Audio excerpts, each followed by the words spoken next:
welcome back to my channel. If you're new here, I'm Sarah, and for today's video is a cute DIY because I'll be making a curtain ties. So I was actually using one of my ruffles scrunchie as a curtain tie for the meantime, and it looked kind of cute, so I ended up just using it that way. But after a while, I noticed the curtain started getting creased, maybe because of the garter and how tight it is, so the wrinkle was just quite obvious. So I went on Pinterest to look for inspo. Nothing really stood out. I wanted something extra cute, and then I came across this tulip scrunchie and I was like, wait, this is adorable. And I thought, why not turn this idea into a curtain tie instead? So this is how I ended up doing this DIY. If you're also looking to add a cute little touch to your room, let's DIY this together.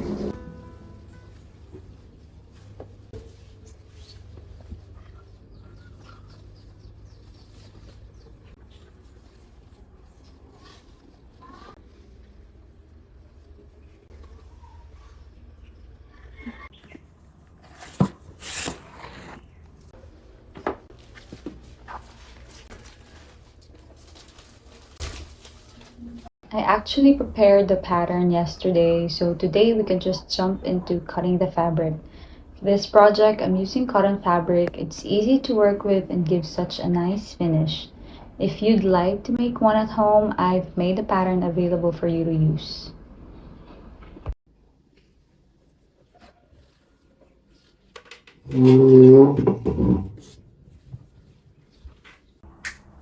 We're starting with the bow piece. I'm going to fold it in half with the right sides together and then sew along the short edges. After that, we'll move on to the long edge. For this one, I like to use the burrito method, so you just lay the piece flat, fold the top layer together, and then fold the bottom layer over, making sure the top is tucked away, then sew along the edge, but leave about an inch open. That's gonna be the little gap where we'll pull everything through later. And don't forget, make sure to pull out the center part in between your stitches so it doesn't get caught, and so it's easy to sew along these edges.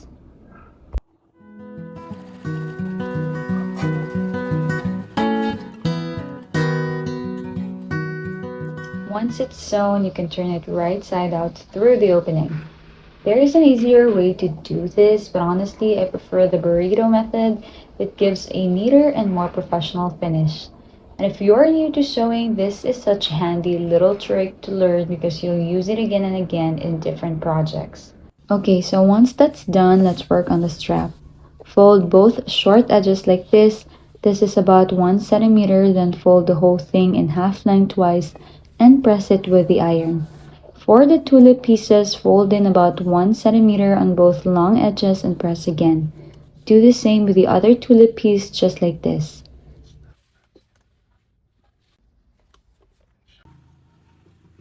By the way, this is how your press strap should look. I forgot to film the folding in of 1 centimeter on both sides, as you can see here. And to neatly finish the ends, open the press strap, trim off the corners a bit, fold back the right side, then fold down the end. Fold the right side again, slightly open the top and tuck in the left side. It should look nice and clean like this. When you start sewing, hold on to the thread tails at the beginning, then top stitch along the open edge to secure everything. Since it's a strap that's going to hold the curtain, I also stitch along the folded side for that extra strength.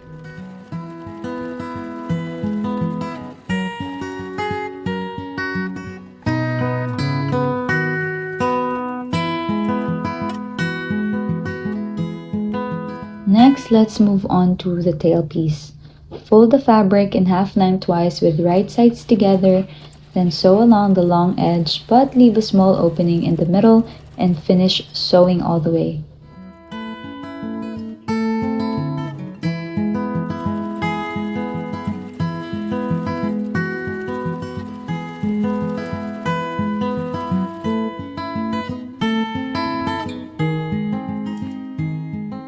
You can sew both ends diagonally right away to get that pointed shape, but I like to measure first just to be safe.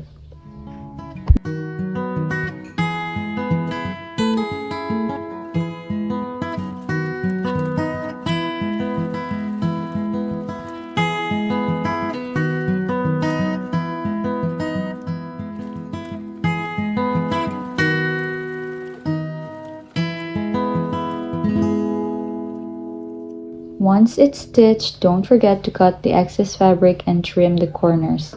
That way, when you turn it right side out, you'll get a nice pointed finish without the bulk.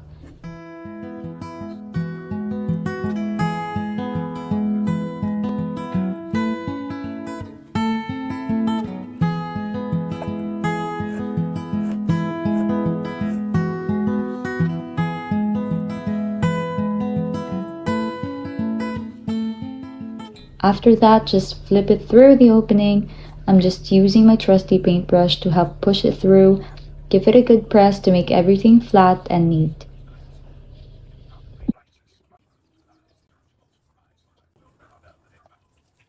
Now for the last piece of the bow pattern, the center strip. This little piece is what ties everything together. Just fold the fabric in half right sides together and sew along the open edge, then cut a small opening, trim off the corners, and turn it right side out. I don't really use any special tool for corners.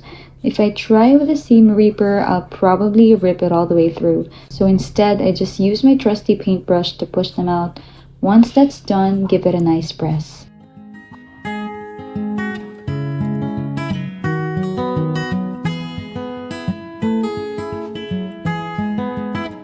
Now let's assemble the bow. Here are all our finished pieces. To attach the strap to the bow, measure 1 inch on each side of the center on the back of the bow piece. Then, find the center of the strap and mark 1 inch to each side as well.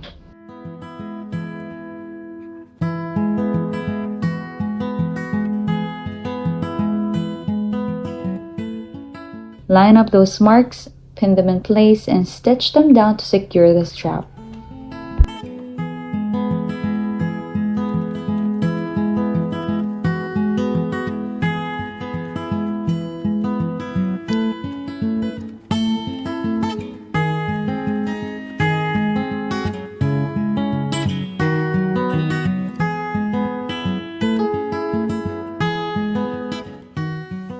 I'll secure both the tail and the bow separately with thread, just wrapping it around a few times and tying it off.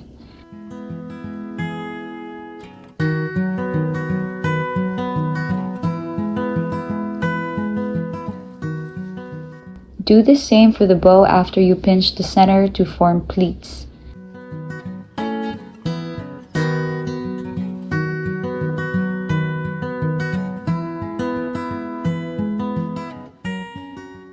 Set that aside and let's move on to the tulip piece. By the way, here are the measurements of the ribbon and the tulip.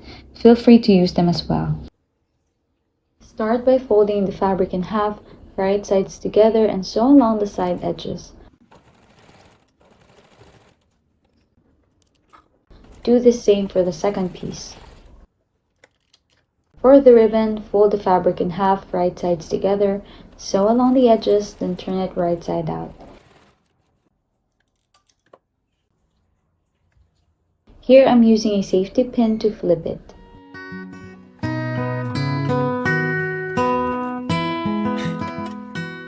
Once that's done, let's make the tulip. With the wrong side out, do a basic running stitch around the top folded edge.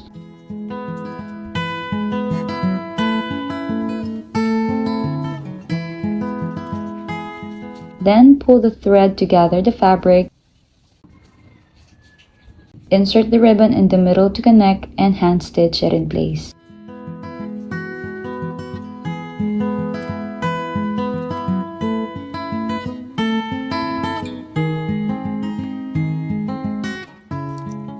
After that, turn it right side out and now you'll have something that looks like a tulip. Do the same for the other piece.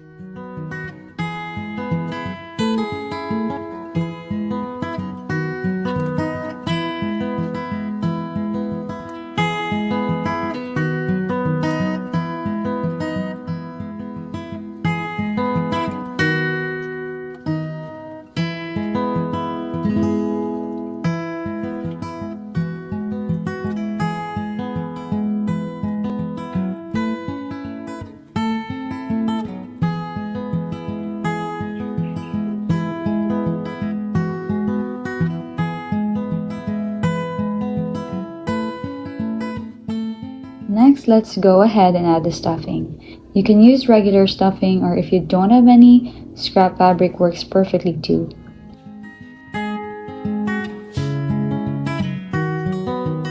Once it's filled, secure it by hand stitching the two sides together. By folding the center, stitch it down like this and also sew the two sides together just like we did. I added a little bead in the center for an extra cute touch, the same with the other tulip. And don't forget to lock your stitch.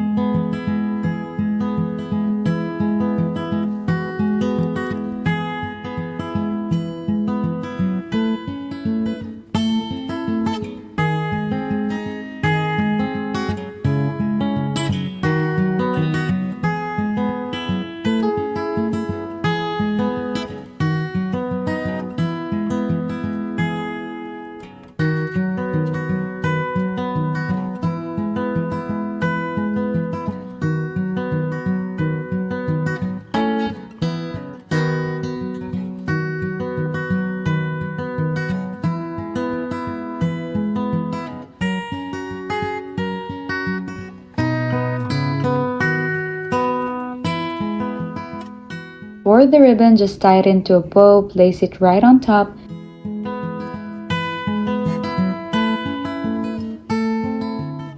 and wrap the center strip around it. At the back, I'll slip stitch it to hold everything in place.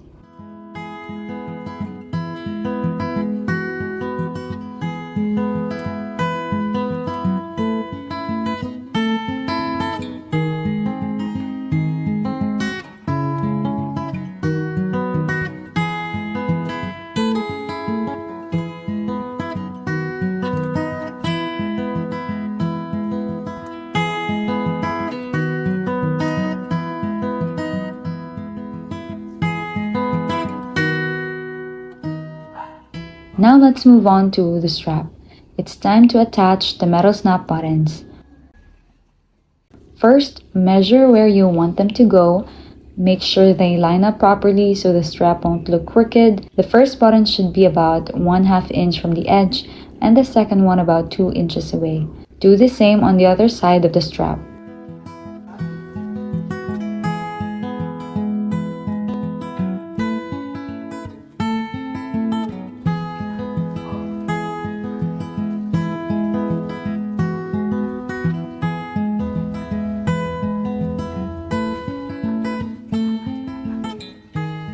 On this side, it's okay if the stitches show at the back since it's hidden inside.